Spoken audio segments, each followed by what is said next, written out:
there's a microphone there. You can. Thank you very much. Good evening, everybody. My name is José Nieves, and I'm running for Queens County District Attorney.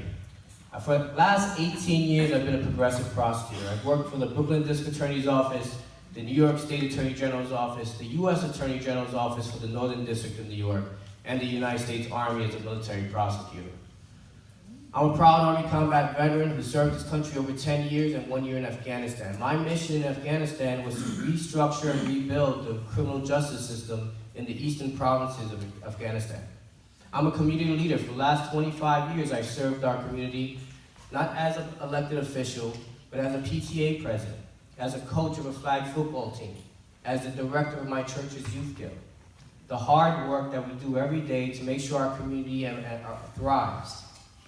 I've been living for the last 20 years with my wife and 2 children in Queens Village, but I grew up in a very tough neighborhood. I grew up in East New York, Brooklyn, one of the toughest neighborhoods in the city, where the crime was high, and I saw violent crime in the streets almost every day. So I know why public safety is so important.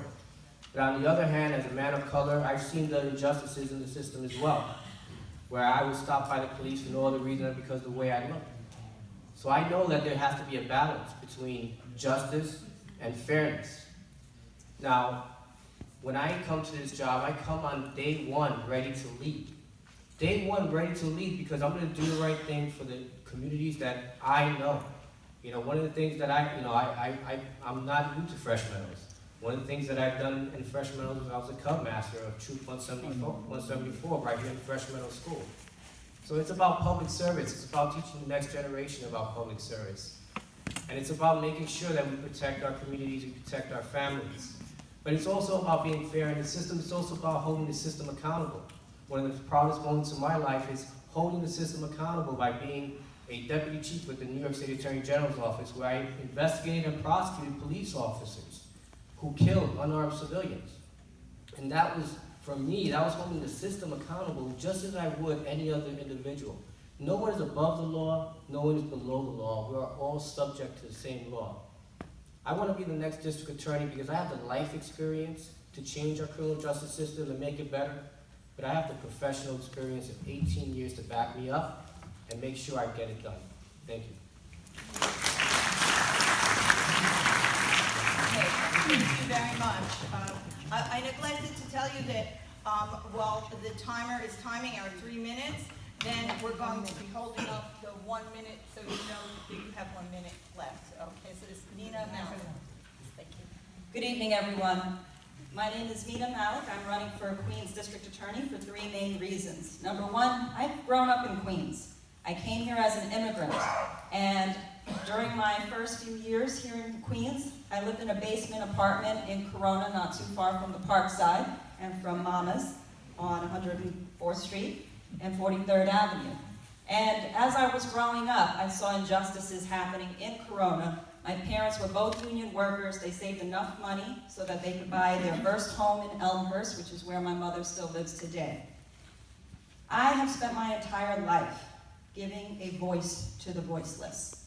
I got involved in the criminal justice space because I saw injustices growing up, not only injustices against victims, but injustices against people who were accused of crimes as well. I've spent over 20 years in the criminal justice space. I've been on both the defense side and the prosecution side. I work for the DC Public Defender Service, investigating cases and helping people defend themselves when they were accused of crimes and could not afford an attorney. I spent 15 years in the Queens District Attorney's Office under Judge Brown. My specialty and my concentration was special victims cases. Child homicides, child physical sexual abuse, adult sex crimes, human trafficking, crimes against the elderly. All the cases that no one else really wanted to touch because of the sensitive nature of those types of cases. I became special counsel to Brooklyn District Attorney Ken Thompson in 2014, and together we built the Conviction Review Unit in Brooklyn, which in the last 5 years of existence has exonerated and freed 25 wrongfully convicted people in Brooklyn. A Conviction Review Unit is something that I plan to build in Queens. It does not have one. It's the only county in New York City that does not have a conviction review unit. I'm the only candidate in this race that has already led a citywide agency. I was the executive director and the head of the Civilian Complaint Review Board, which held police accountable for their misconduct when they committed it in the NYPD. And finally, I worked for Attorney General Carl Racine, implementing alternatives to incarceration, mental health community court, expanding drug court, making sure that we have restorative justice initiatives so that people don't get saddled with a criminal conviction that affects them for the rest of their lives. When Executive ABA Jim Quinn came up here and told you that this is a very important race and to pay attention, he is absolutely right. The person who takes control of this agency on day one has to be able to lead it, has to know the people inside, has to know how to balance safety and justice and fairness so that we can keep the community safe and implement criminal justice reform without compromising public safety. Thank you.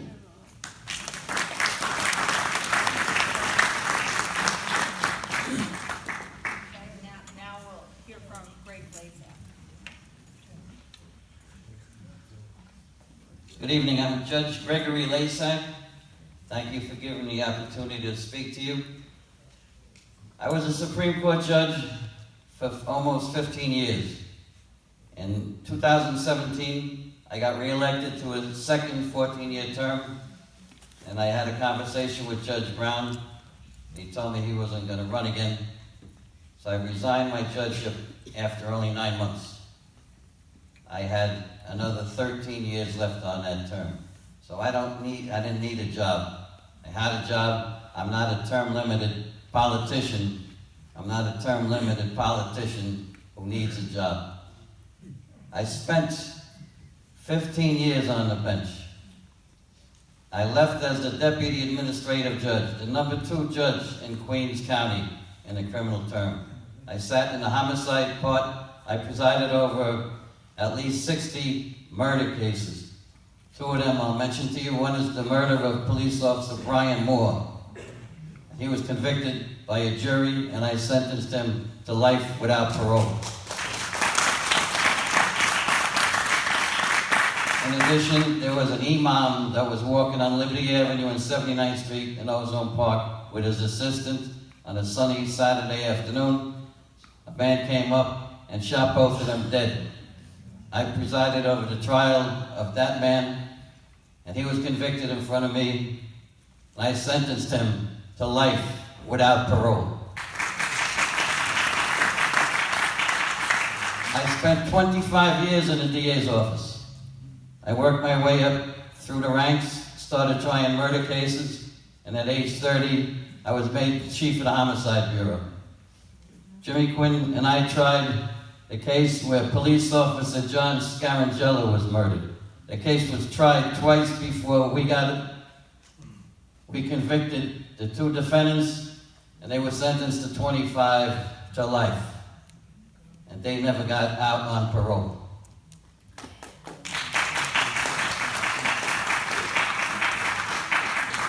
I was the executive assistant in charge of the Major Crimes Division. I was in charge of the 2 homicide bureaus, the Special Victims Bureau, where Mina worked, and the Domestic Violence Bureau we created out of the Special Victims Bureau, and the Career Criminal Major Case Bureau.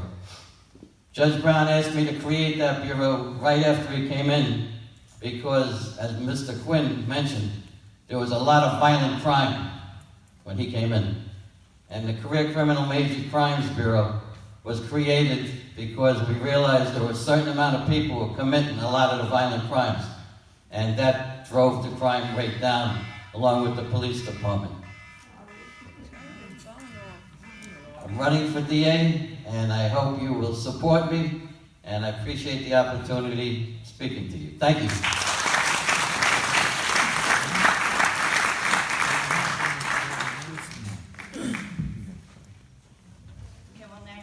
Rory Lancman.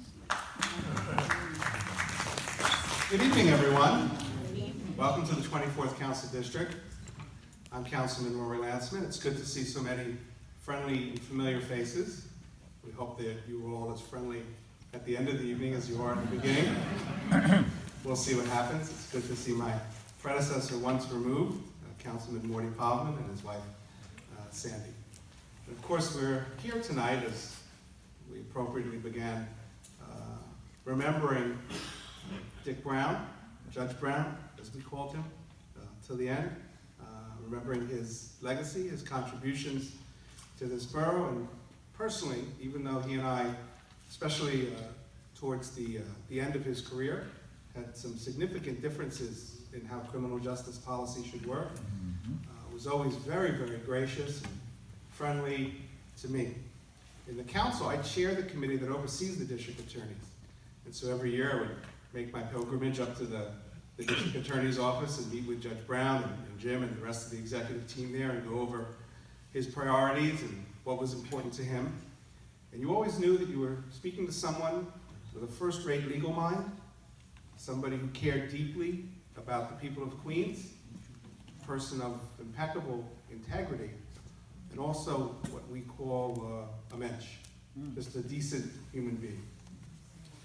So last week, the city announced that the periodic crime statistics, and they announced that in Queens, while shootings are down, and murders are down, rapes are actually up. At the same time, it happens to be that in Queens, a woman is more likely to be told that her claim of rape or sexual assault is unfounded, that she's disbelieved, more than any other borough in the city. In Queens, just a few months ago, we had a hate crime against a Jewish high school student in Regal Park. We had a hate crime committed in a mosque in my district a couple years ago. We can't get the city to charge people for these hate crimes. My point is, a lot of what we do in the criminal justice system is upside down. We spend an extraordinary amount of time policing and criminalizing mental illness, addiction, poverty, giving mostly black and brown people criminal records for the rest of their lives for things that really shouldn't be in the criminal justice system at all. And we don't spend enough time protecting working people, women, immigrants, homeowners, and tenants. That's the essence of my campaign. And I hope tonight, through our questions and our dialogue, that I'll be able to expound on that. And in the end, 7 weeks from tomorrow, you'll come out and vote for me if you're a Democrat in the Democratic Party. Thank you very much. Now we'll hear from Tiffany Cabán. Am I pronouncing Cabán? Yes. Sorry about that. No, thank you.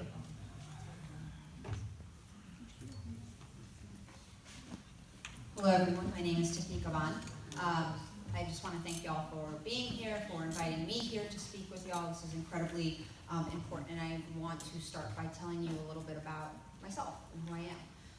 I was born in South Richmond Hill, Queens. That's where I grew up. And my parents grew up in the Woodside housing projects. I actually went to public school for elementary and junior high, and then I went to Catholic school right here in Fresh Meadows. I went to St. Francis Prep. And, go Carriers. And I spent a lot of time actually in those Woodside houses because my grandmother was a foster parent, and she adopted 2 children that are around my age. So I had my best friends, in my grandmother's apartment. And who I am and the things that I fight for have been informed by my experiences in over-policed, over-criminalized, and sort of resource-starved communities. I've seen the difference sort of on both sides. I spent my entire legal career as a public defender here in the city. I've represented over 1,000 clients from charges ranging from turnstile jumps to homicides.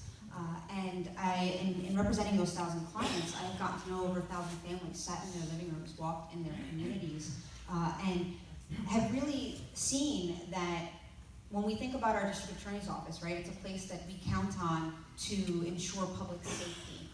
And really, we're not, there are ways that we could be better about ensuring public safety.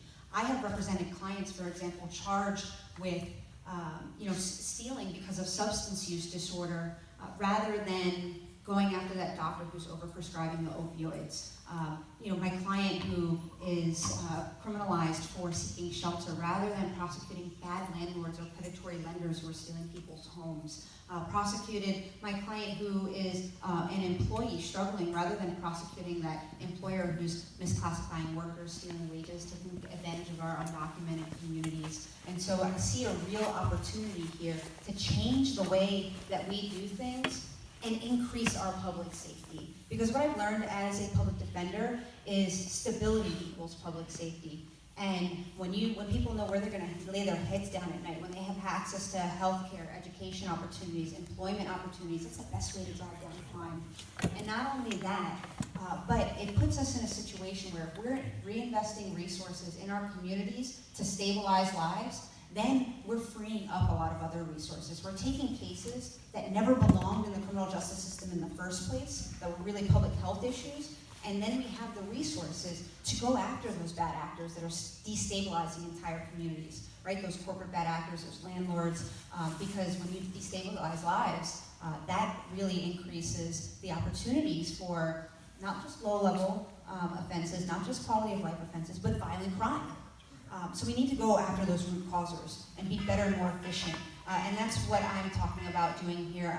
When we talk about metrics of success, it's not about numbers of convictions and sentences. It's about making sure harm doesn't happen again and making sure we're keeping people safe in actuality. And so I look forward to answering your questions. Thank you. Okay, now we're going to open the floor to questions. So don't be shy. Bring your questions. This is going to help you decide who to vote for on June 25th. 25th. Okay, don't forget, June 25th. Okay, so as I said, Alan will bring you the microphone. Let me put my glasses on so I can see people better. Okay, this gentleman right there. Yep, stand up. Stand up so that we'll hear you better. My question is regarding the borough-based jails that were proposed by the city. And I would like every candidate, if possible, to respond to this question. Do you have a position on that, the borough-based jails that were proposed by the city? And if not, if you do, please tell us what it is. Thank you. We'll start, I guess, from that end, and we'll just, jump around in all fairness to all the candidates. So, Tiffany, yes, and we have a minute or 2 minutes. If you take less, that's fine. But we want to get in a lot of questions. Sure. So I am opposed. I am for closing Rikers. I think it has to be closed, and I am opposed to the borough-based jails. And I want to talk a little bit about the nuance of that. Tonight we're going to hear a lot of different plans for how we would do things, but I think most people are in agreement that what we're trying to do is create a system where we are incarcerating less people and focusing on things that are really important. So the thing that's really important to understand about Rikers is we're talking about majority pretrial detention, people who haven't been convicted of a crime yet that are waiting for their trials but can't afford their bails, many times for non-violent offenses, whether they are misdemeanors or felonies. You have people serving jail sentences that are less than a year. So you have a lot of low-level offenses where 30, 60, 90 days, where those people would benefit from supportive services that keep them from cycling back into the system. When you start taking those folks out, there's really not much left in the system. Something that gets lost in the conversation is that Rikers Island is a jail, it's not a prison. And so when we talk about offenders who are serving longer sentences or have been convicted of violent offenses, they're actually not on Rikers. They go to an upstate prison. So if we have a true commitment to decarcerating, to making our system fair, to keeping people out of our system, then we don't need these massive superstructure jails. Because again, what history shows us, that when we build more jail cells, we fill them. So I am not in support of the plans that has been put forth by the city, because again, we're talking about superstructures with so many jail cells, and it's not in line with I think, the reforms that we're all trying to put in place. Thank you. Okay, I just want to interrupt for 1 second to see that another one of our candidates, Betty Lugo, has come in. Hi, welcome. But we're going to have the candidates finish answering this question, and then we'll give Betty Lugo 3 minutes to introduce herself and talk about what she would plan for the office of the DA. So, okay, Rory.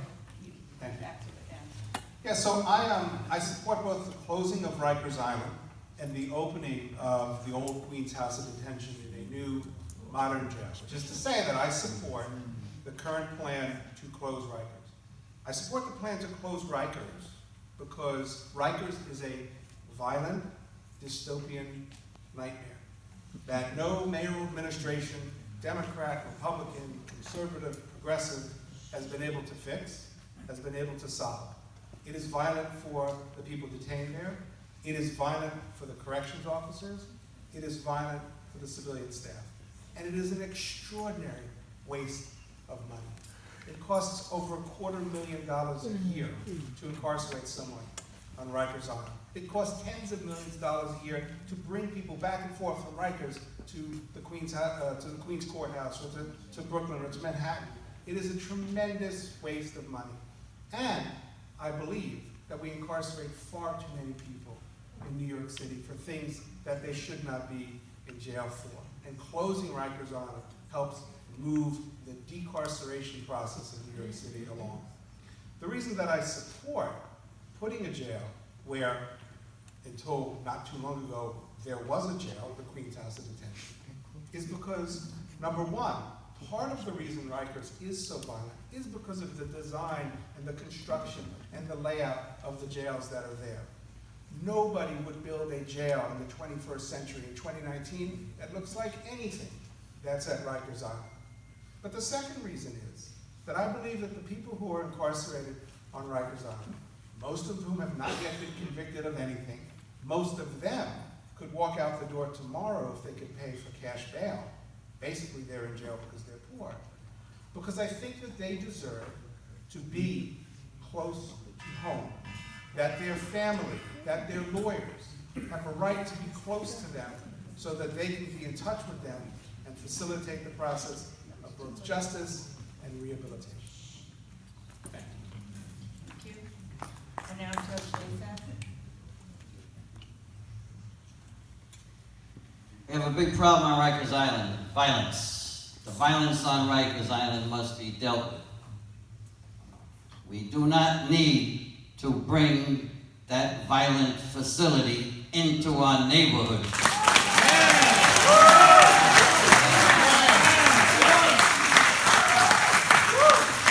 We do not need that. We can refurbish, rebuild Rikers Island on Rikers Island. I am told that there are 2 vacant facilities that used to house 3,200 prisoners. If they can be made into state-of-the-art facilities with the right amenities so the prisoners are taken care of, we will rebuild them, refurbish them. If they can't, we'll knock them down and build new ones on Rikers Island. Now, this argument about being close to your family, your lawyer, that went out the window when they changed the plan and they said all the women are going to be in Queens. So what about the women that live in the Bronx, Manhattan? They're not going to be near their families if the prison for the women are in Queens, so that puts a lie to that. I don't think we're being told the truth about this. They changed the plan in the Bronx. They changed the plan in Manhattan. I don't know what's going on, but if you saw the drawings of this monstrosity they want to put in our backyards and Kew Gardens, it frightens me. It frightens me. In 1986, we had 2 convicted murderers escape off the 6th floor of the House of Detention. They went out through the vents. I was in charge of finding out how they got out and where they went to. They were convicted murderers. In Rikers Island, there are convicted people awaiting their other cases to be disposed of. They're housed there temporarily. There are convicted murderers sitting on Rikers Island. Don't let anyone kid you about that. All right? So my plan is to rebuild on Rikers Island. Don't bring that prison into our neighborhood.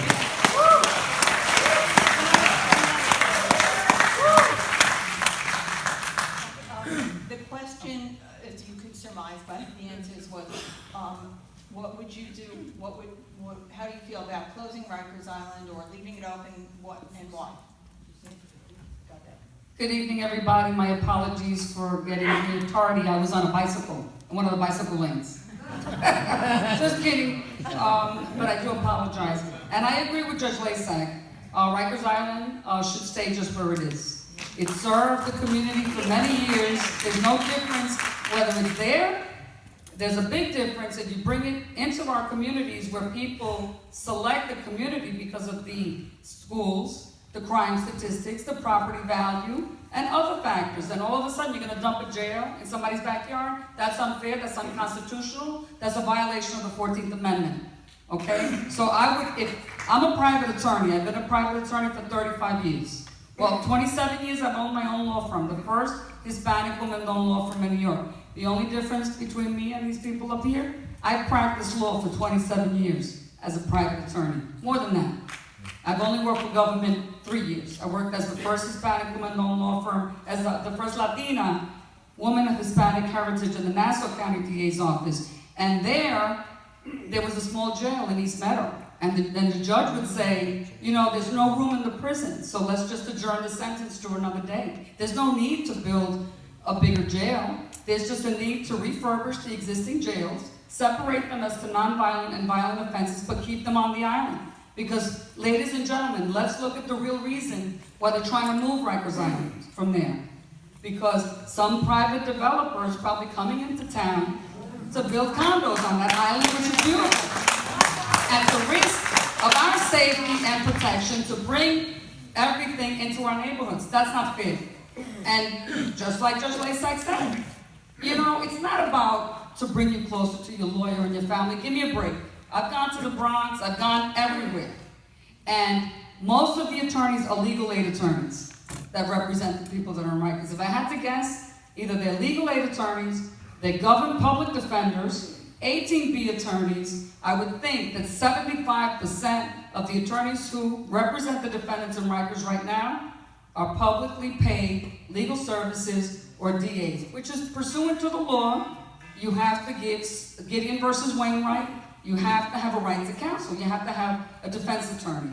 But you're not bringing anybody closer to their lawyer, and the family already has. There's a bus route that goes to Rikers, so there is nobody being denied due process. The people who are being denied due process are the people, you, that live in the community. If they're going to put a jail in your backyard, you must stand up and object and fight. And I will fight along with you. Thank you.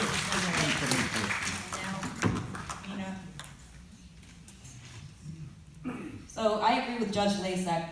Rikers Island is a violent place and something needs to be done about it. There's no question about that. This question has come up time and time again that I actually hosted an event yesterday at the Queens Museum called Justice by Design. It was a film screening of a mini documentary about 20 minutes long, and we had a panel discussion about what can be done about Rikers Island, an informative and educational panel discussion.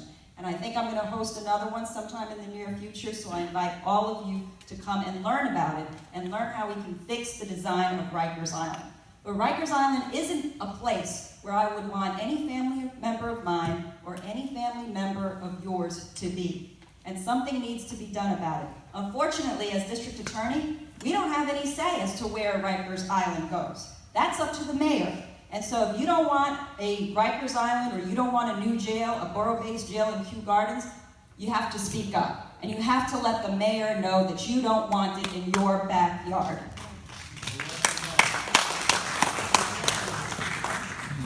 You know, one of the things that I did as a prosecutor was I actually prosecuted correction officers for abuse of authority and excessive force. And I had to go to Rikers Island on many occasions to interview our witnesses and the victims. And you realize how much of a violent behavior, violent atmosphere Rikers Island has. And it's not safe for the correction officers, it's not safe for the people incarcerated there, it's not safe for other people who work there. And it can't continue the way it is. It is just too violent. I had cases where individuals were beaten to the inch of their life in that facility without cause, without due justice. And that is not justice. What I want to do is I want to make sure that we do have a plan to close Rikers Island. I am in favor of closing Rikers Island because it does not exist. The way it exists now, it can't continue. The second thing, I do not agree that we need to build 40-story superstructures in our communities to hold more people. That I don't agree with. And I don't see how the logic flows where you close Rikers Island, but then you create these huge superstructures in each of the boroughs except Staten Island. I think what we need to do is we need to be smart about who we incarcerate, why we're incarcerating people, and we need to be more strategic about where we put these existing facilities. We do not need building 40-story superstructures to hold more people. That's not the answer. The answer is to do things differently and rethink Rikers Island. Thank you. I think we could take just a couple of minutes so that Betty Lugo can introduce herself and tell us more about her plans for the DA's office. Thank you. My name is Betty Lugo, and I'm a candidate for Queens District Attorney. I was born in Elmhurst Hospital as the youngest of 6 children. My mother was born in Puerto Rico, and I was the only one born here in New York. I started the first Hispanic woman-owned law firm at One World Trade Center 27 years ago with my good friend from Brooklyn College, Carmen Pacheco and Lugo. You may have heard of the Cypress Hill Cemetery case where they were burying people in garbage. That's my case. I represented over 500 people who were buried in garbage, and I fought against Cypress Hill Cemetery, and I took a stand when the AG's office did nothing, the DA's office did nothing. With my own money, I sued the Cypress Hill Cemetery, I sued the funeral homes, I sued everybody. And we did get some justice for our people, not enough, because to watch your loved one be disinterred and reinterred, that's horrible. But we did that. And we did it because it was it shocked the conscience. Like, how could you let this happen? The other case that we took on was the small businesses in New York, where they were taking them to New Jersey and charging them 49% interest, which is usurious, it's illegal. New York, it's 26%. They were driving people over the bridge to New Jersey, and they would charge them 49 to 50% interest and take a first mortgage on their home and then foreclose on their home. A lot of the small businesses in Queens, all throughout New York City, were hurt by that. But we also took that case on our own dime, a case that the AG's office should have taken on, and we made new law on successor liability in a RICO action because we sued under RICO. See, I was trained by the best.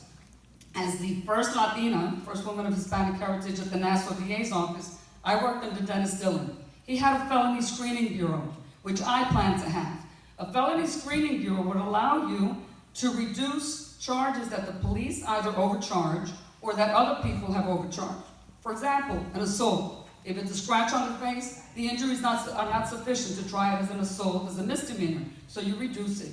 And that's some of those cases. If you can mediate it without taking it through the criminal justice system, let's do that. Let's save the money for the hard crime, the major homicides and the major offenses that are happening. We need to keep Queens safe. True justice for all. My priority is to keep the community safe, to work with law enforcement officials and agencies to protect our communities. We want to be safe. We may be the most diverse county in the country, but we have in common, we want a safe neighborhood, we want good education, we want good, safe neighborhoods, and we're proud of our culture and our religion. And that's the respect that I'm going to bring to the DA's office. Firm but fair prosecution, and prosecution with compassion and mercy. Yes, I believe in second chances. I believe in forgiveness. Somebody commits a crime, they should be given a second chance. There are programs for that. And that's what I would bring to the DA's office. I am the most experienced, most qualified person up here, having worked in private practice, operating my own firm for 27 years at One World Trade Center. Yes, paying that high rent and surviving after 27 years and still living here and representing our community. I'm also a Bar Association leader, past president of the Puerto Rican Bar Association, past president of the Hispanic National Bar Association, and currently the vice chair of the New York State Bar Association Tri-Law section. So I bring to you a consensus builder, someone who has worked with people of all different communities because my family is as diverse as Queens. So thank you. Okay, next question, okay, back there, in the red, yes. Yes, my question Wait for is, the microphone. oh, I thought everybody could hear me. Use the microphone. Okay. Use the mic, better. Okay, my question is about the recent legislation by my assemblyman, David Weprin.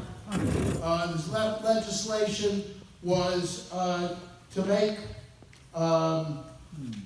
it's outrageous that they would make murderers and rapists eligible for parole after they turn 55 and serve for 15 years.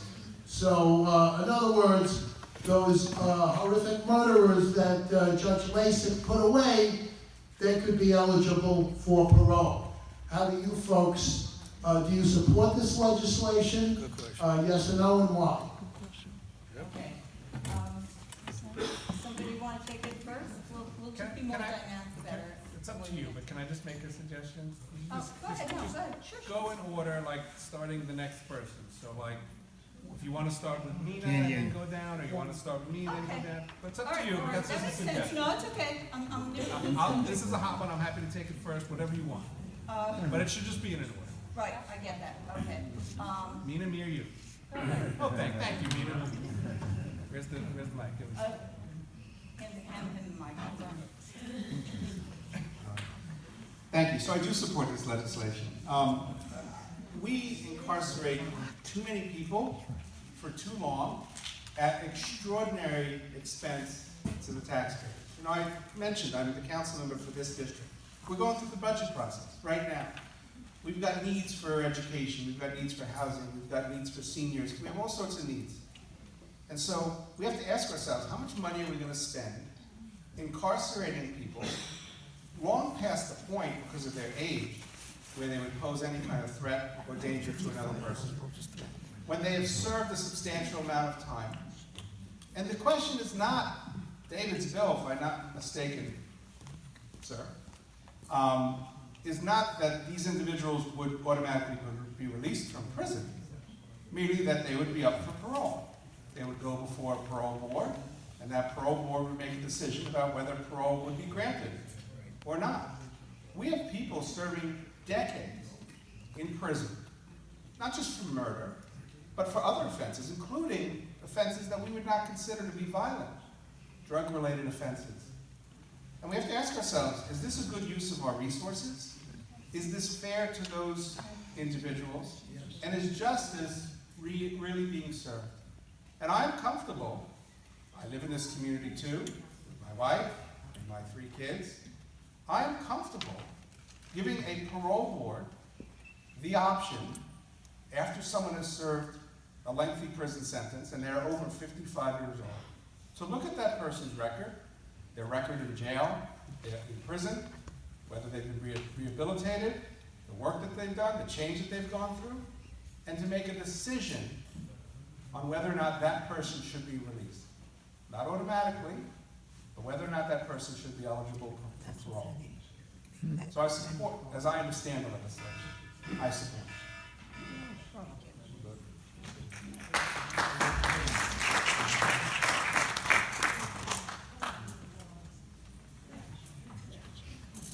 I oppose this legislation.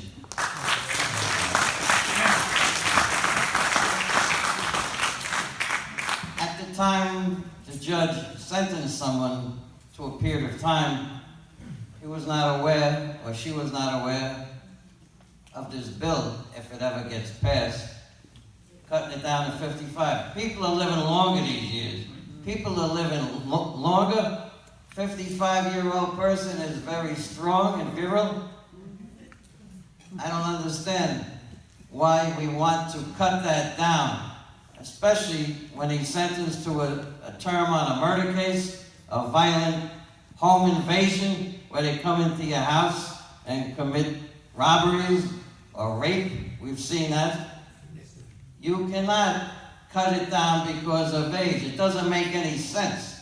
It doesn't make any sense, and I don't think that bill will get passed. I am opposed to it. It doesn't make any sense to me, because 55 years old, a person can live for another 40 years. He's quite capable, or she's quite capable, going out, committing another violent crime. Is that what you want? No. And let the legislature straighten this out. Let the clemency board or the governor, you can apply to the governor, like, I forget the woman who just got released after the governor gave her a pardon. Remember that case, the Brinks robbery? 3 law enforcement officials died during that crime. I don't think that bill should be passed. I'm opposed to it.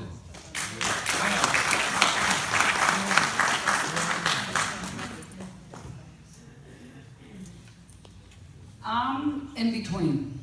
And I'll tell you why. I believe that the people of the County of Queens, the people of the state of New York should decide that issue.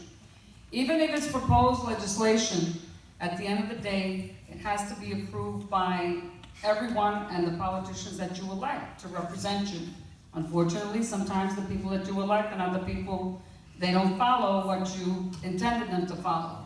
But I do believe in forgiveness, and I believe that 55, I don't know where they came up with that age, because I believe that Sepulveda, something in Sepulveda is also on that bill. I don't know where they came up with the age, but I would involve the community to review the person's credentials. If they're going to come back to a certain community and they're a sex offender, I would be very concerned.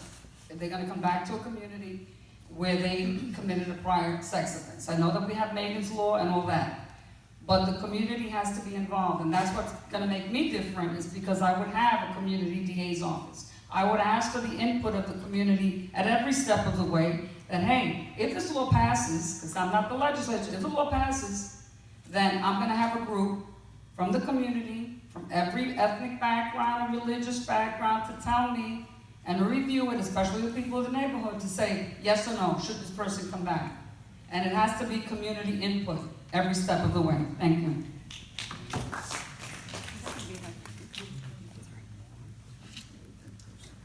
I think that this law needs to be fully analyzed. And what I mean by that is we need to fully comprehend what the import of it is. I understand from the law that after 55 years of age, or when a person has served 15 years, they could be up for parole. We have to look at it from a public safety standpoint and figure out whether this bill promotes public safety or not. And there are a variety of issues, right? A variety of different scenarios, different variables that could come up in terms of if this bill gets passed or not. For example, if you have a woman who was a domestic violence victim for a number of years, and because of that domestic violence situation, she killed her husband, and she was sentenced to a long term of imprisonment. Is she one of those people who's going to come out and compromise somebody else's public safety? And we need to think about that.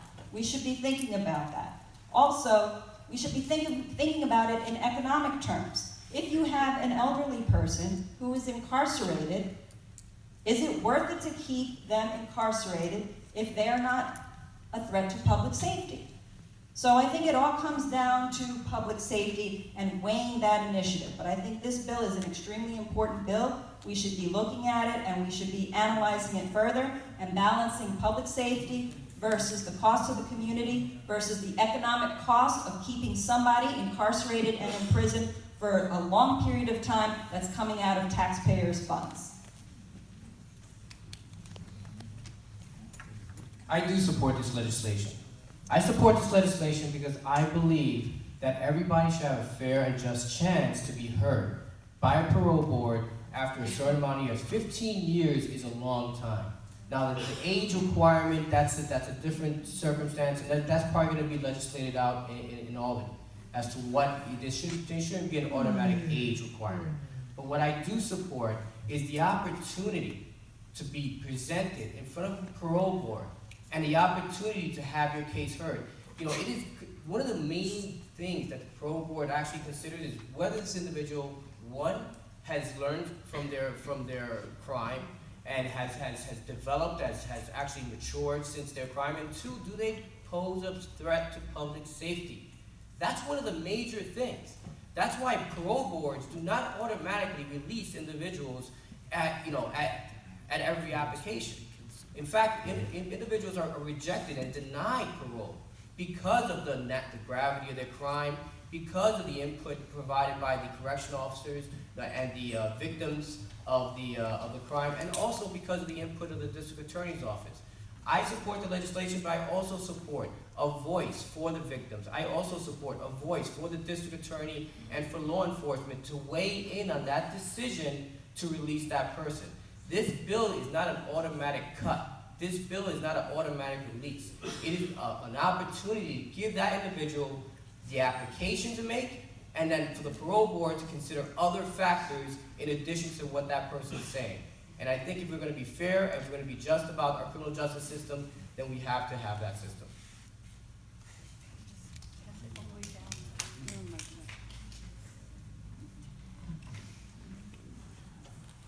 Thank you. I also support the legislation. And the reason is this: when we talk about the goal of our criminal justice system, when we talk about what our district attorneys are supposed to do, when we talk about what our correctional facilities are supposed to do, they're called correctional facilities, right?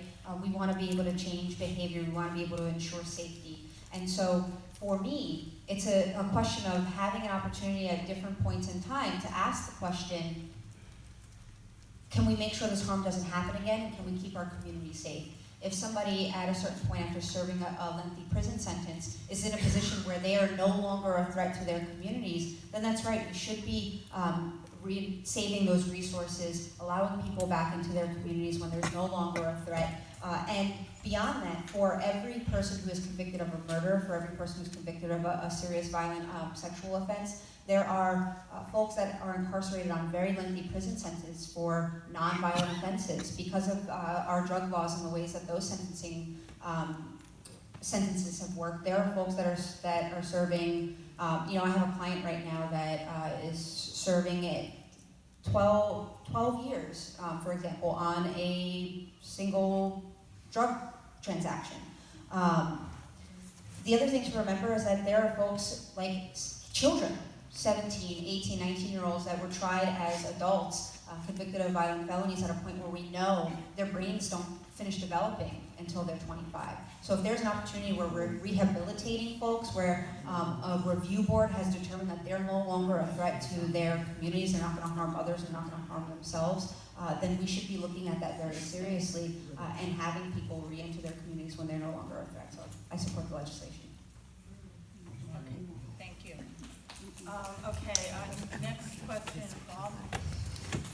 And I think when we answer, by the way, the microphone that has a wire, I think that works, so we can maybe have that table use that one, or this table use the cordless mic in the interest of expedience.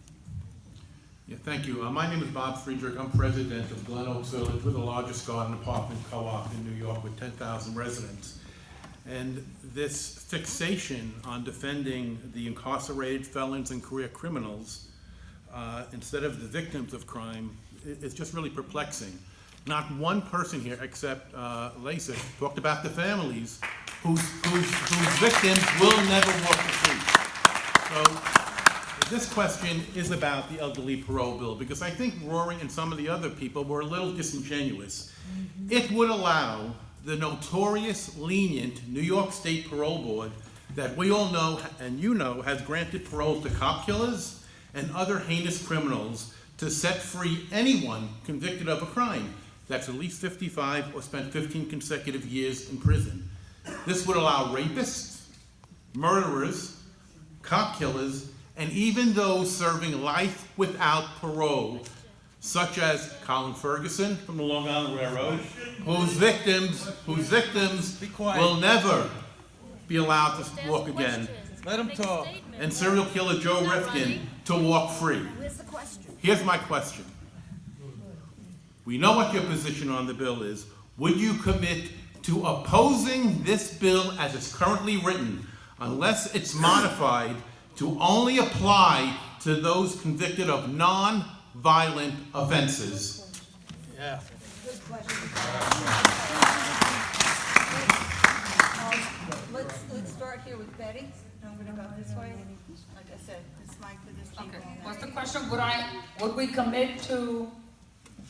Would you voice opposition to the bill as it's currently written, and only support it if it's modified to apply only to non-violent offenses. Well, I think that the people that are there over 55 are not there for nonviolent offenses, because misdemeanors So the are nonviolent offenses. The answer is no, because let me just explain. And I'm in favor of the victim, because I've been a victim of crime, my family's been a victim of crime, I represent victims of crime. But if you're talking about nonviolent offenses, you mean a misdemeanor, so that's less than 3 years. You know that's not true. Well, give me an example. Then give us an example of what offense you're talking about. E-felony, insurance fraud. Insurance fraud? It's a felony. They don't go to Rikers, they go to a nice federal prison. We're not talking about Rikers. All the politicians that have been We're arrested, you talking think they go about to regular Rikers Island? They don't go to the Rikers Island. question was about the elderly parole bill that would allow individuals who are sentenced to life without parole to allow the notorious lenient parole board to set them free. The question was, would you oppose the bill unless it was modified to apply only to nonviolent offenders? Now, it's a really simple question. No, because Okay, I don't thank agree you. with your There's question. your answer. Go ahead. Let's get the other answer. Yeah, let's hear the others. We're gonna answer the same question twice? Take a No, minute. no, Rory, the question was, because I want to repeat it, not the same question. The question is, would you support modifying the bill so it only applies to non-violent offenders? That's the question. Rory, answer it. It's not my turn, I'll answer. Answer it. Answer it. We were going down this way, so hand that to Mina. Yeah. So I stand by my original answer, and I'm going to put on my academic hat for a moment, having been a teacher and still teaching at Harvard Law School. I think that we need to fully analyze the bill. So it's easy for me to say yes or no up here, but I think the prudent thing to do and the responsible thing to do, and I think maybe it's a great idea what you have there, but I would need to see the full text of the bill in order to say yes or no. Well, I would consider that revision. I would consider that revision because I believe that when you're dealing with violent offenses, one of the issues that we must consider as a government body is public safety. If the individual poses a threat to public safety, then we have to take a very strong look as to whether that person should be released into the public. So I would consider that, but I do support the bill because I do believe it's the right approach. But I would consider, to be honest with you, I would consider that revision. No, and here's why. When we talk about violent offenses, I don't know if folks in this room know that if you went into a building, an apartment building, and stole an Amazon package from inside the lobby of that building, that's a burglary in the second degree. That's a violent offense that you could serve a life sentence to under sentencing. Nobody's given life for that. Again, that is technically a violent offense. So my point is that we can't look at legislation and say blanket, for example, all violent offenses, because not all violent offenses under our penal law involve any kind of violent behavior. We need to look at this nuanced from situation to situation. So for example, we have felonies that are considered more serious than misdemeanors, right? And if you have a Class E nonviolent felony, that's much different than sometimes an A misdemeanor that can involve really scary and violent behavior, but under the law only fits under an A misdemeanor. How should those things be treated? So understanding the nuances in the law is incredibly important, and I am opposed to making this blanket language where other people can actually be really harmed by it that aren't meant to apply to those specific rules.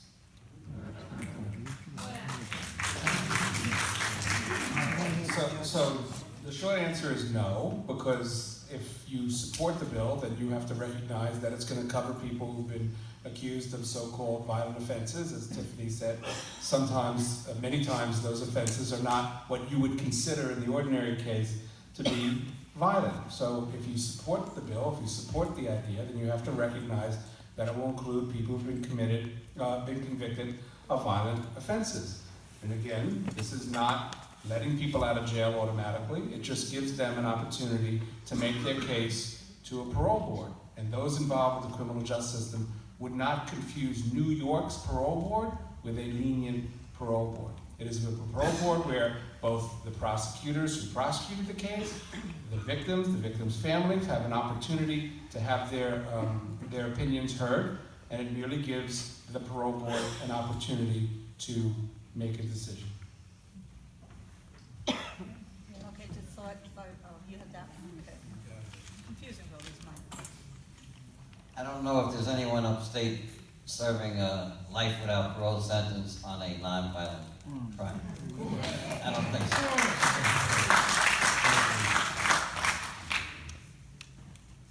I have a heart too, and when people get into their older years in the prison, you look at them and you feel a little sorry for them, and you want to see whether or not they should re-enter society. And you got to look at all the facts and circumstances. But you must never forget the victims' families. The victims' families went to court, they lived and died by that case, and they thought at the time of the sentence, life without parole would mean life without parole. They're entitled to get they're entitled to see the sentence meted out, carried out to its full extent. Unless there's some great exception why you shouldn't. So, but as far as, I don't think there's anyone upstate serving a life without parole sentence for a nonviolent crime. But if there was, I would favor your language, but I don't think there is. Okay? Okay, thank you.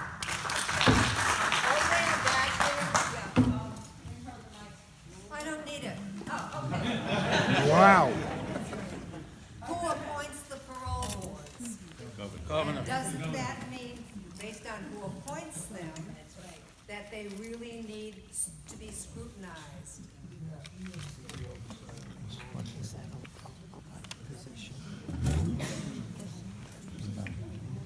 Oh, I'm sorry.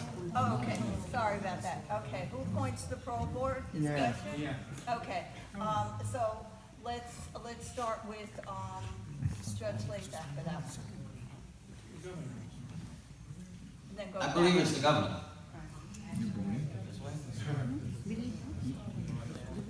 I believe it's the governor. These are short answers. I believe it's the governor. I agree. Send them to jail. Okay, next question. We have Robert Sherk, but here's the gentleman right here. Yes, it is.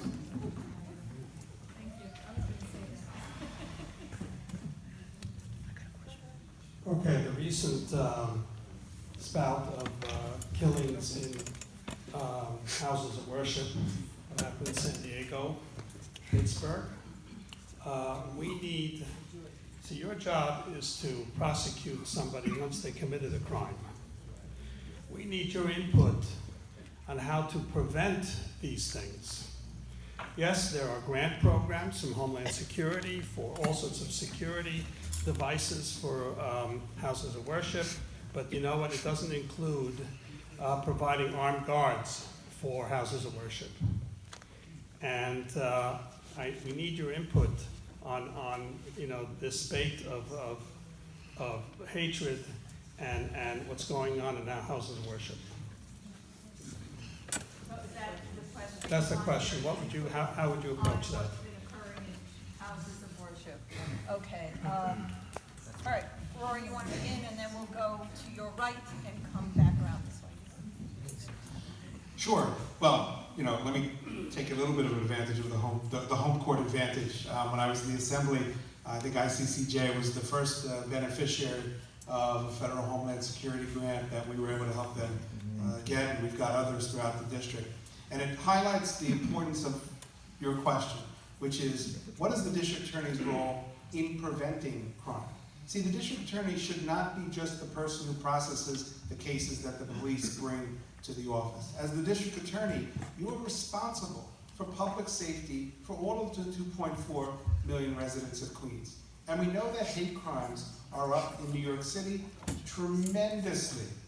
You know, it's very frustrating that we have difficulty in getting the police department and yes, the district attorney's office to bring hate crime charges when there is a hate crime.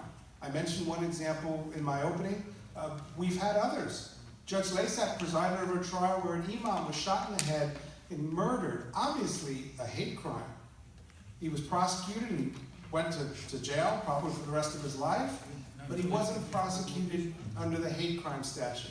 So the first thing that we need to do is to get law enforcement to take hate crimes seriously by being willing to charge hate crimes as hate crimes. We had an incident here at ICCJ when someone was putting anti-Semitic stickers outside in the lamppost where people could see them. I couldn't get the police department to pay attention to it. So number one, as district attorney, demand that hate crimes be prosecuted and investigated as hate crimes. Number two, here's where the advantage I have also as a legislator.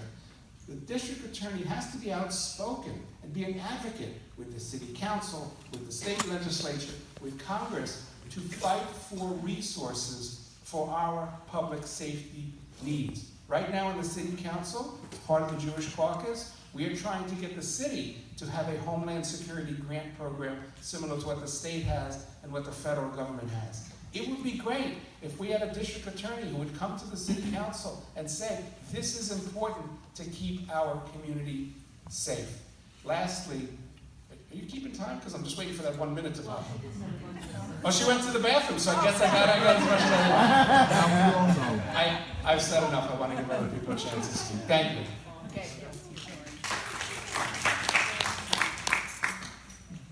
It is a problem. And going back to what was just said, it's about talking about our district attorney's office and saying if the goal is public safety, that's the number one goal, then we know that we shouldn't just be reactive, we need to be proactive. And some of the ways that we can be proactive is invest in community resources that are proven to de-escalate violence and improve relationships amongst people in different communities. So one thing that I would like to have more robust in our communities are things like the cure violence models and programs. When you have those programs in place, they reduce violence in the neighborhoods that they're operating by upwards of 30 to 40% in ways that unfortunately our district attorney's offices and our police departments haven't been successful. We should be using every resource possible to interrupt violence before it escalates. We can be investing resources in restorative justice and getting communities together so that there's not this fear-mongering around different cultures, different religions. I don't know if y'all are aware of this, but the district attorney's office in Queens is sitting on $100 million worth of federal asset forfeiture money. That was money that was stolen from our communities in the HSBC bank fraud. And my proposal is that, again, when we talk about public safety, we should be taking that money and giving it back to our communities into programming that, again, stabilizes lives, betters relationships amongst different community members, and prevents crime. And when we're doing things like that also, we're able to prevent lower level, not as serious offenses, take them out of the system because they never should have been there, so that we can reallocate our resources and be very, very aggressive about prosecuting and holding people accountable for very serious offenses like some of the things that we're talking about right now.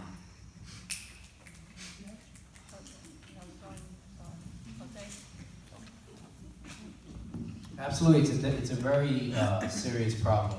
And it's a spike not only in the city, but the state and also the national scene. And what I would do as district attorney is I would have a special unit, the hate crimes unit, that has specially trained investigators and prosecutors. These individuals will respond immediately to an incident, not just to investigate and make sure we collect the evidence to prosecute the individual to the fullest extent of the law, but also to provide information, have transparency with the community. That way community understands what happened and they're not guessing, they're not assuming what the facts are. And you start this even before an incident happens. You have to build the relationships before the incident happens. So on day one as district attorney, I will have faith-based organizations, community-based organizations, and build relationships with them immediately. Because in order to prevent this type of atrocity from happening, you have to be able to listen to the community and hear the red flags, hear where the concerns are, and then we can start investigations, and we can start long-term investigations into hate groups and certain cells, hate cells that are planning these things. These things do not happen in a moment's notice. These things are planned out. And if the investigations are done well before, we can prevent the loss of life. And that's the most important thing, is to maintain the relationship with the community, make sure the community understands that it has information that it needs to do to understand where the red flags are, and then be proactive to conduct those investigations so that we can prevent these atrocities from happening. And the hate crime unit is going to be key, because not only will they respond to the scene, but they're going to make sure that we have transparency in the DA's office. Thank you.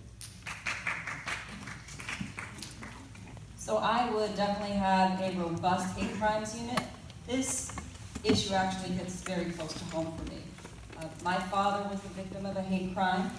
He came to this country as an immigrant, and he was viewed as different. He had an accent, and he was different and discriminated against by a group of young men back in the early 70s. So he was the victim of a bias incident, and I also was a victim of a hate crime and a bias incident. So this hits very, very close to me. We need to ensure that people in our county and across the city understand that hate crimes and bias incidents will not be tolerated and will be prosecuted to the fullest extent, and people will be held accountable for that. But also, we cannot also be just reactive. We also have to be proactive. And what I mean by that is we need to be educating the public as to how we can have understanding amongst different religions and different cultures and different ethnic backgrounds, and make sure that we have understanding, we have acceptance, and we have tolerance. Because we should be celebrating the diversity of this city and the diversity of this county. Queens is the most diverse county in the country, if not the world. We should be celebrating it and educating people as to how to get along together. I know there was a mention of cure violence.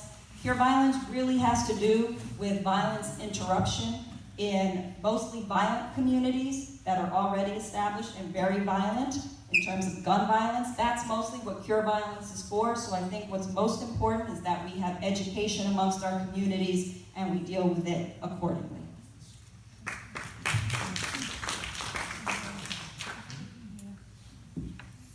There would be no tolerance for hate crimes in my DA's office. I grew up in Williamsburg, Brooklyn, Williamsburg, Bed-Stuy, and I often saw the Hasidic Jews walking down Bedford Avenue and the blacks throwing rocks at them. That's how I grew up as a young person in Bed-Stuy, Williamsburg, and I never understood why they were throwing the rocks. Because I grew up during the Civil Rights Movement. I grew up during the 60s. So it was tough, and there was a lot of desegregation going on, and people were fighting with each other. But we can't have that anymore, because I was also at the Manhattan DA's office in 1982 when the first hate crimes unit opened under DA Robert Morgenthau. And I remember working on that hate crimes unit with the DA who was in charge of that bureau.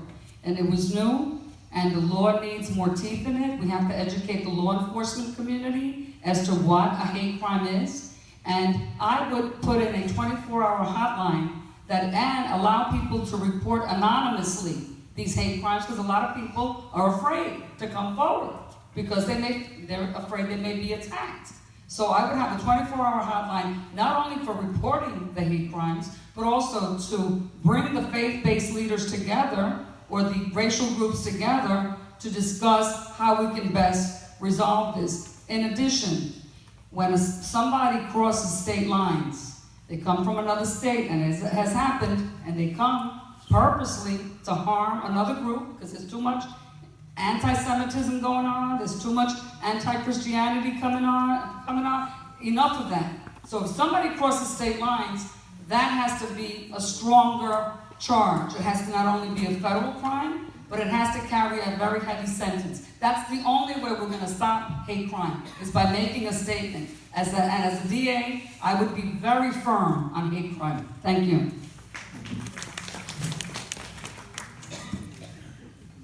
One of the things I've proposed is that I will hire 18 community assistant DAs, one for each of the assembly districts here in Queens, and that community assistant would be the liaison with the police department, the community planning board, the local leaders, the local the legislators, the local ministers, and other religious leaders, and they'll develop relationships. So when there are these incidents, and there are too many of them lately, we will have a conduit right there, and we will have relationships already built with all the people there, and that goes a long way.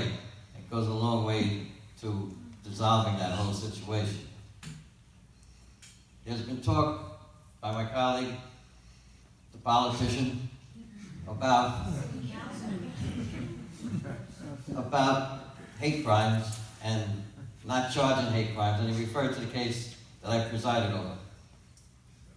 Of course, looking at that, you'd say it's a hate crime.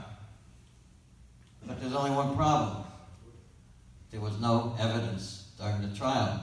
So I'm assuming that's why the DA's office did not charge in the grand jury a hate crime, because there's one little thing that you need. You need evidence. You need evidence. I mean, coming from someone who wants to decriminalize after the penal law, you need evidence to prove this. Come on. That's why you cannot elect a politician to be the district attorney. They don't have the experience. They don't have the knowledge. But they can out-talk me. But you need experience. Thank you. All right, next question. Gentleman right there. Oh, somebody can bring the mic. Good evening. You know, Bob was talking about releasing prisoners with heinous crimes, that committed heinous crimes. Is there a study, because I know we have a lot of experienced people in the judicial system, is there a study, a percentage of prisoners that have committed heinous crimes that have successfully been rehabilitated?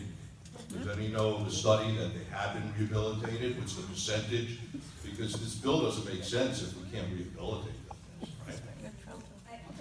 I can at least say that studies have proven that there's no direct correlation between recidivism and the length of a sentence. That has been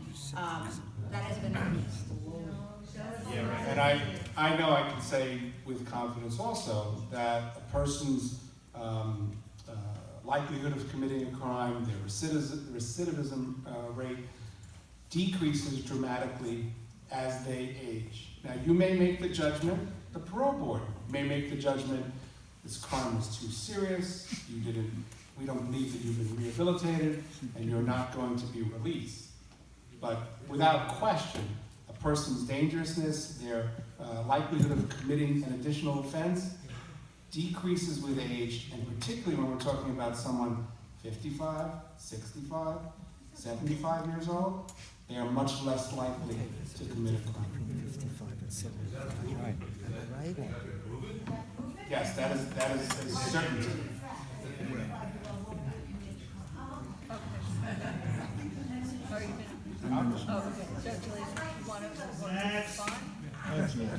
I'm not an expert in that area. I don't know. Thank you for your honesty. I'm not familiar with any study, however, the victim must always come first. So regardless of any study, regardless of any law school professor or any professor who's going to come in and say, oh, yeah, it's going to reduce recidivism, we have to look to the victim. And if you're going to release somebody and they're going to return back to the same neighborhood, and for example, you live in the projects, and you return somebody back to the projects, you think that the people in that building, or in a Glen Oaks community, you bring back somebody to that building, you think the co-op board is going to be happy that you're sending back someone that committed a crime and now they're back in your community? I don't think so, because you want safety first. So we have to look at the victims, and I don't care what the studies say, we have to protect the victims and the community first. I'm not aware of any study. It's a great question. I'm happy to look it up and put my academic hat back on. But again, you know, my philosophy is public safety always comes first.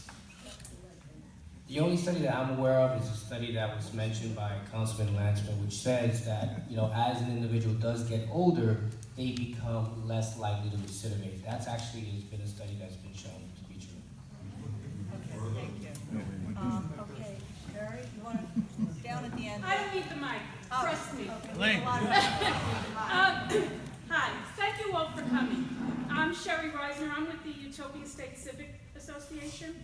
And my question is, can you explain how you would work with the police? Because I think that's a very important thing for a DA to be doing. Repeat the question.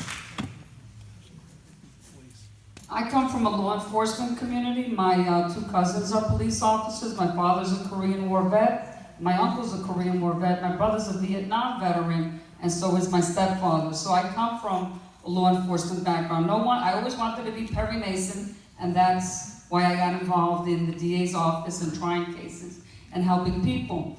The police, to me, I also started the Hispanic Society for the Hispanic National Law Enforcers, the Port Authority Police, the EMS Society, the Latino Officers Organization. These are all organizations that I proudly represent to be organized. Now, the police are very important in our community. If you don't have a good relationship with them, they're not going to protect your community. And they put their lives on the line every single day for us to protect our safety. We need a better relationship with the police. We need more respect. Yes, they have to be educated on certain things, but the only way we could do that is by including the community. I plan to have education and outreach with the police departments, as well as bringing them into the junior high schools and to the tougher, high crime areas of Queens to make sure that there's a relationship so that young people can see, hey, if I get in trouble, something bad's going to happen to me, but the police are not going to understand the community. I also plan to diversify the DA's office so that it could be representative of the community that it serves,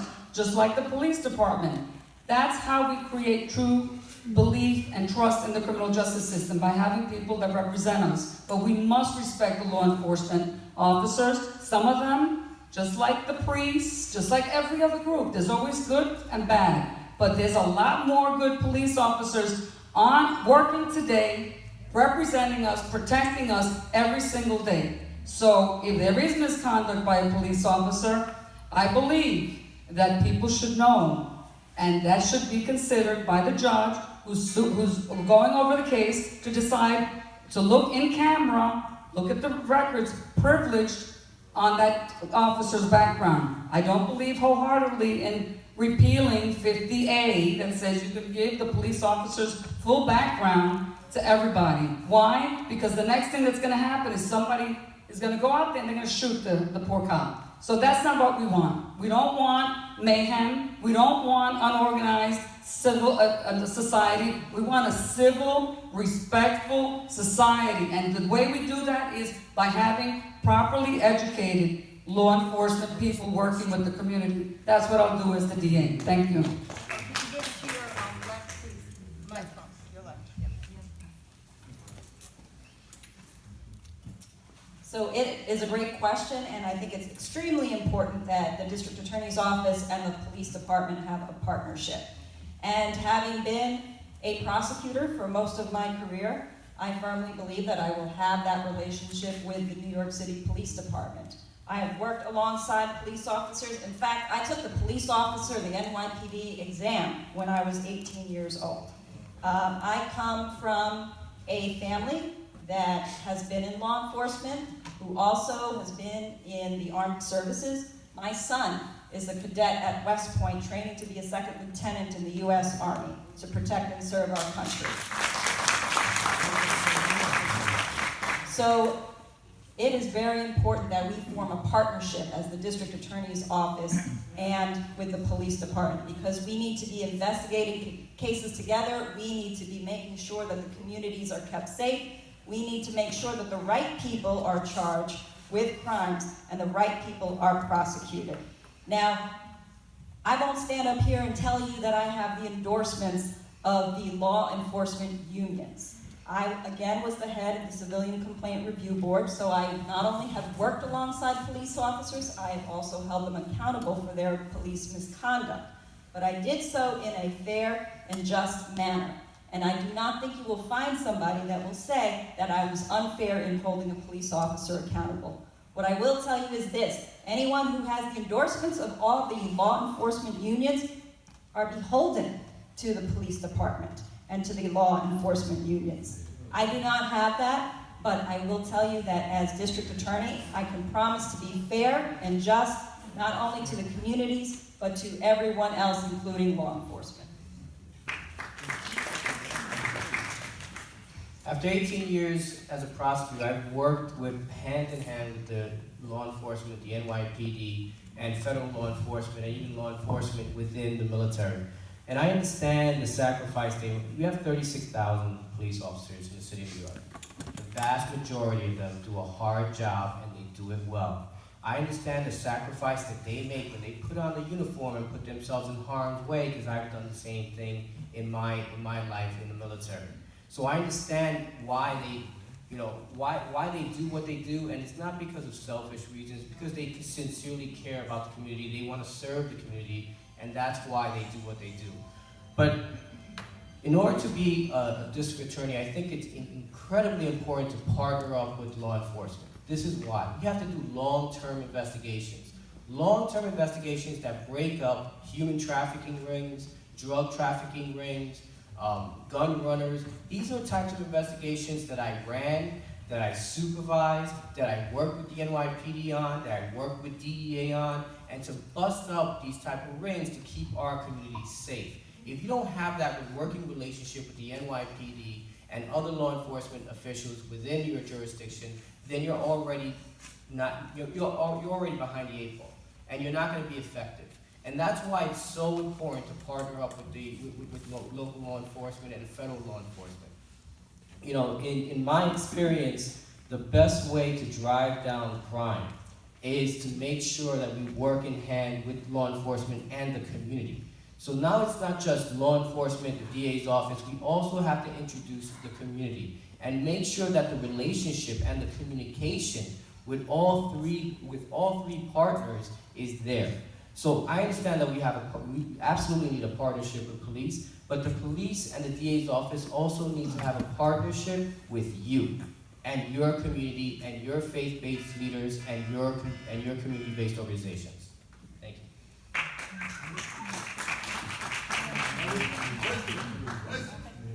No, they're not done answering. Without a doubt, the district attorney's office needs to have a good working relationship with law enforcement. I think there's a real opportunity here, again, when we talk about what actually serves public safety and recognizing that there's an opportunity to communicate what kinds of cases are definitely worth prioritizing in our system and encouraging police officers to engage in those investigations and in those arrests and those prosecutions and divert other cases away. Right? Just like the prosecutor has the power to say, hey, services are more appropriate here, these resources shouldn't be in the criminal justice system, the police department can do the same thing. So when we talk about making sure that we are prosecuting serious violent crime, when we are talking about prosecuting corporate bad actors, when we are talking about prosecuting predatory lenders and bad landlords and employers that are engaging in creating unsafe work sites and things like that, the police officers are your partners in that. The one thing I will say is that also we have a responsibility in the district attorney's office to promote public safety. And so whether there's a person that is wearing a badge or not wearing a badge, there also has to be mechanisms in place to hold officers who don't fulfill their duties accountable as well. And so there has to be that balance. So we plan to work very closely and positively with the police department, and then also have an independent unit in place so that there is an entirely separate space where police officers that are accused of bad acts or things like that are investigated and held accountable where appropriate.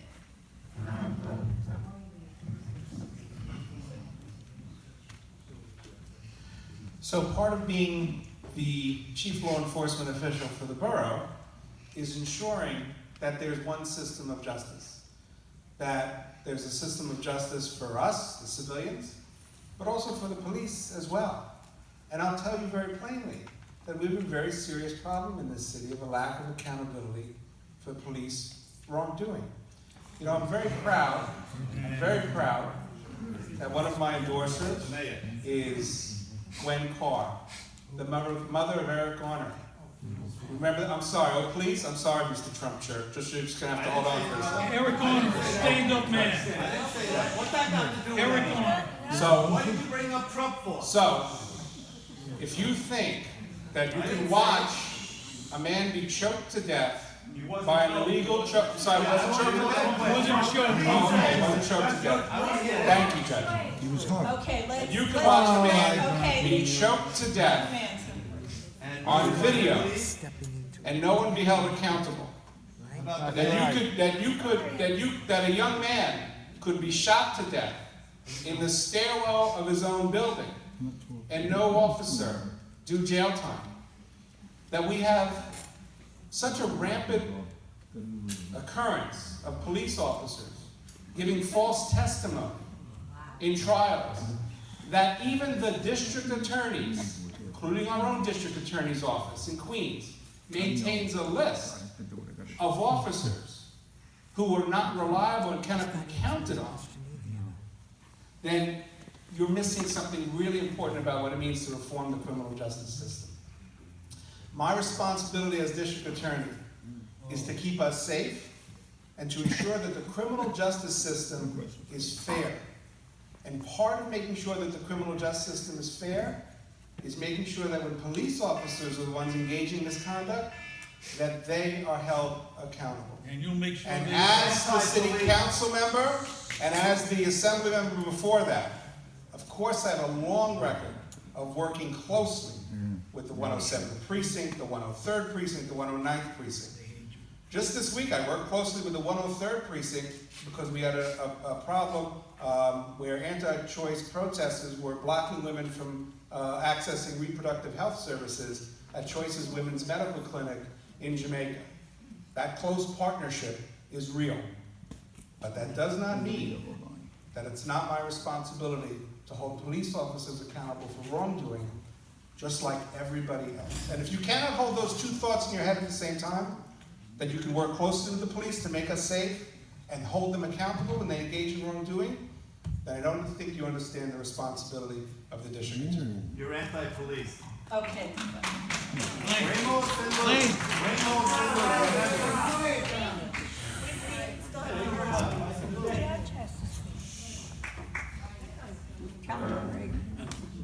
All right, nobody has a relationship with the police department like I do. All right?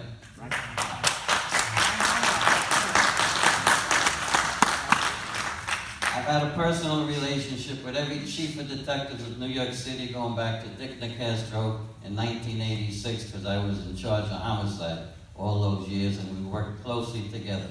We didn't always agree. Many times we butted heads, but we respected each other. And at the bottom line, at the end of the day, the district attorney has to say on what happens with a case. And I was able to do that all those years, 25 years, when line assistants, low-level assistants like Mina had a problem with a cop, was acting up. They'd call me up. One phone call, that was the end of the problem. I'm not bragging. This is not the way I was brought up, but I was brought up to be humble. But I got to talk in front of you because I need your vote, okay? I need your vote. Not the way I was brought up, all right? Police officers, if they abuse their authority. In 1985, in the 106 precinct, officers of a certain unit were burning prisoners with a stun gun, all right? I led that investigation from the day that young kid, 18 years old, was arraigned, and we wound up indicting 3 police officers, a sergeant, a lieutenant, the captain of the precinct was forced to retire, the borough commander was forced to retire, the chief of patrol for the whole city was forced to retire, all right? They didn't stop respecting me after those indictments. They weren't happy. These are their friends. It's my job. I'm beholden to nobody. Yes, I'm getting law enforcement unions. So far, I've got them all. And I'm sure other candidates I know, would love to have that. They would love to have that. You're not getting it. You're not. I haven't asked for it, so don't worry about it. Haven't even asked for it. And finally, I've had these relationships. The present commissioner, Jimmy O'Neill, in 1996, in December, police officer Charlie Davis was murdered along with Ira Epstein on Astoria Boulevard and 94th Street in a check cashing robbery. Jimmy O'Neill was a lieutenant back then in charge of the warrants. I've had a relationship with him since that day I met him when those two bodies were laying on the floor of that check cashing place. That's how I build relationships over the years. Ray Kelly, he took over the 106th precinct in 1985 because he was the cleanest cop. He was a deputy inspector, just got out of Harvard. I've had relationships with all the high-ranking police officers back to when they were working on patrol or when they were detectives. So I will have a good relationship with them. That's not going to be a problem. And if they abuse their authority, that'll be a problem. Okay? Thank you. Okay, all right, I'm just doing a time check here. We have to be out. And we can't stay a little longer? No. Let Marilyn. She's saying, so maybe a little longer. Okay, so we'll be able to take a couple more questions, okay? So, right there, yeah. There's a mic. Oh, around this way. Pass it down like Yankee Stadium. Pass it down the hot dogs. You got it. Good evening.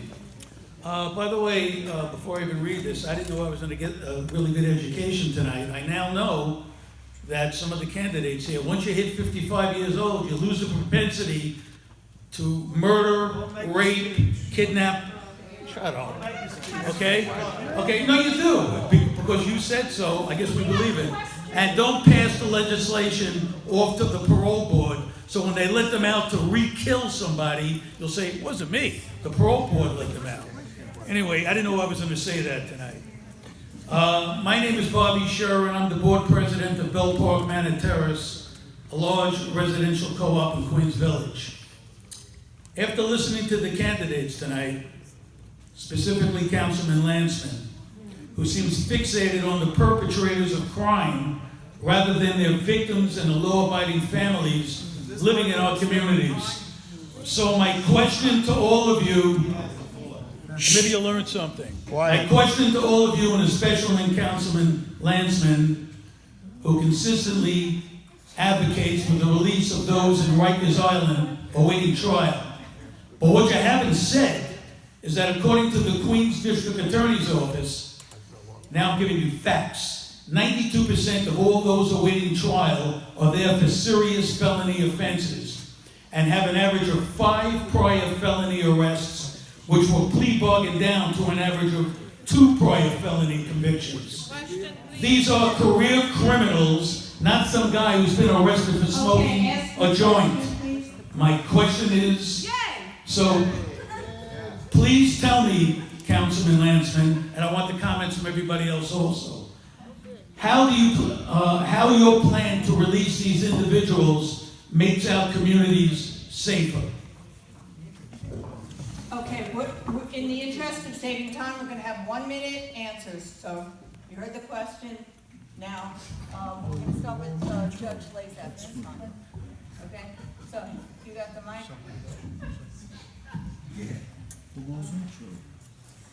I don't think it does. I don't think it does. I think that we really need to think about what public safety is. In terms of violent offenders, they do not need to be released. They do not need to be released. Okay, I've been a prosecutor for a very long time. Like I said, I've worked alongside police officers. Public safety is paramount. But there are some people who are incarcerated in Rikers Island pre-trial, and they do not need to be housed in Rikers Island. It makes them worse criminals, okay? And that's something that I think that people need to understand and look at and analyze in this case. Not everybody who's accused of a crime is guilty of a crime, and not everybody who is guilty of a crime deserves to be in a place like Rikers Island. I will not support the release of anyone who is a demonstrated risk to the public. So, you know, the chief law enforcement officer, their main concern is public safety. So if by the facts of a case, by the facts of a history of an individual, by the facts of the history of the victim and you know, a long-term history between the victim and the defendant, there's a demonstrated risk of real threat to not only injury but death, I would not be supporting the release.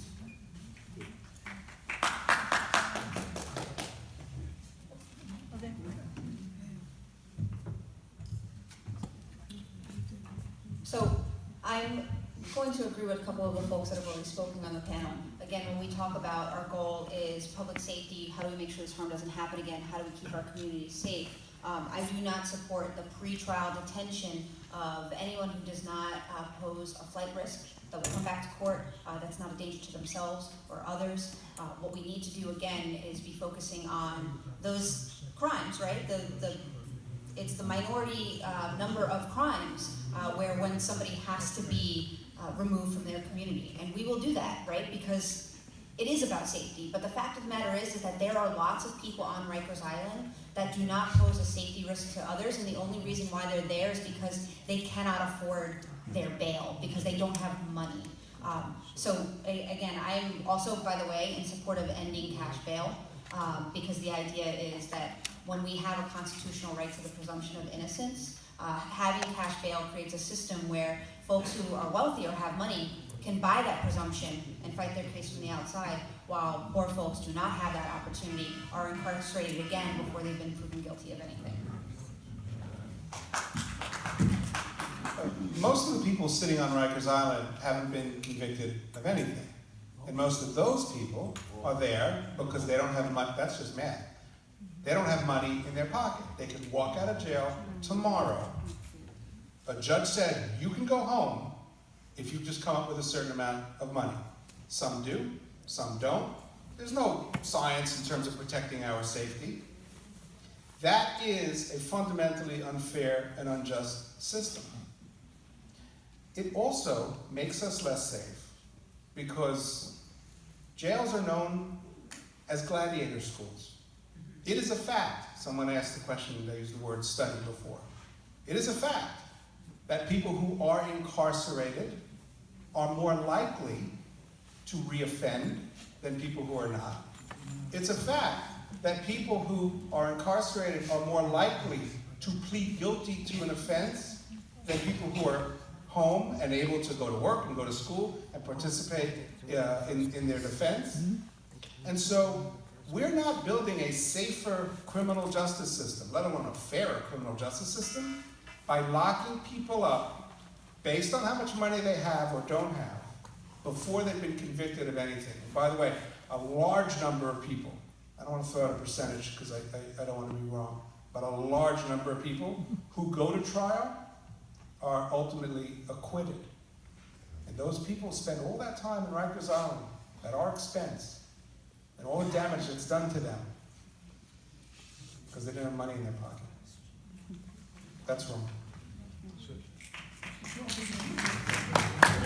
Okay, I think we don't want to overstay our welcome in this lovely venue, but we said we would go till 10 o'clock, and 10 o'clock. 10 o'clock.